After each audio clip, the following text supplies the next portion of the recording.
সাল 2026 কন্যা রাশিদের জন্য কিরকম যাবে? প্রথমেই বলি, হতাশ হবেন না। কন্যা রাশির 70% পজিটিভ আর 30% একটু নেগেটিভ আছে, এবং এই 30% নেগেটিভটা দূর করা যেতে পারে যার যার পার্সোনাল হরোস্কোপ, সেখানে কি রেমেডি দরকার সেটা দেখে। তো পজিটিভনেস বলতে এখন আপনাকে যেটা করতে হবে, আপনার যে কমফোর্ট জোন, যে পার্সোনাল কমফোর্ট জোন আছে আপনার কাজের জায়গা আপনার, সেই জায়গা থেকে আপনাকে একটু বেরোতে, একটু রিলিজ নিতে হবে। আপনাকে নতুন কোনো প্রজেক্ট, নতুন কোনো আইডিয়া বা নতুন কোনো অপরচুনিটির দিকে কিন্তু এগিয়ে যেতে হবে, এবং সেটা হচ্ছে এখন এগোনোর সঠিক টাইম, একদম পারফেক্ট টাইম। জীবনে নতুন কোনো ব্যক্তির আগমন হতে পারে, নতুন কোনো রিলেশনশিপে আপনি আসতে পারেন।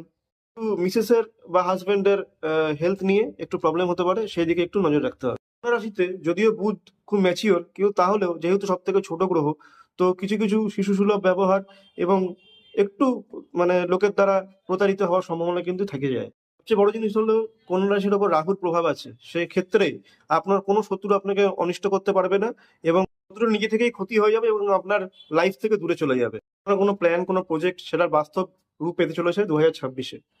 আপনার ফ্যামিলির রেসপন্সিবিলিটি একটু বাড়বে, এবং নিজের যে ইমোশন এবং অন্যদের এক্সপেকটেশনের মাঝখানে নিজেকে একটু ধরে রাখার চেষ্টা করবেন। সবসময় লোককে প্রায়োরিটি দিতে হবে এমনটা না, ব্যালেন্স করে চলতে হবে আপনাকে। বছরের শুরুটা মোটামুটি কাটবে, বাট এপ্রিল মাসের পর থেকে কিন্তু লাইফে অনেক রকম ধরনের চেঞ্জেস চলে আসবে। তখন কিন্তু মনে হবে যে আমি এরকম ছিলাম, আমার কাছে এরকম এরকম অপরচুনিটি আসছে।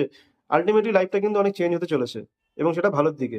আরো ডিটেলসে যদি জানতে হয় তাহলে আমাকে কমেন্ট বক্সে কমেন্ট করে জানাতে পারেন, এবং আমার ফোন নাম্বার মেনশন করে দেওয়া আছে, আপনি আমাকে ডিরেক্ট কলও করতে পারেন। আশা করি সবার ভিডিওটা ভালো লেগেছে। অবশ্যই তাহলে একটা লাইক করে দেবেন এবং চ্যানেলটাকে সাবস্ক্রাইব করে নেবেন। রাশির ভিডিও নিয়ে আমি আসছি, এবং আরো নতুন তথ্য নিয়ে। সবাই ভালো থাকবেন। নমস্কার।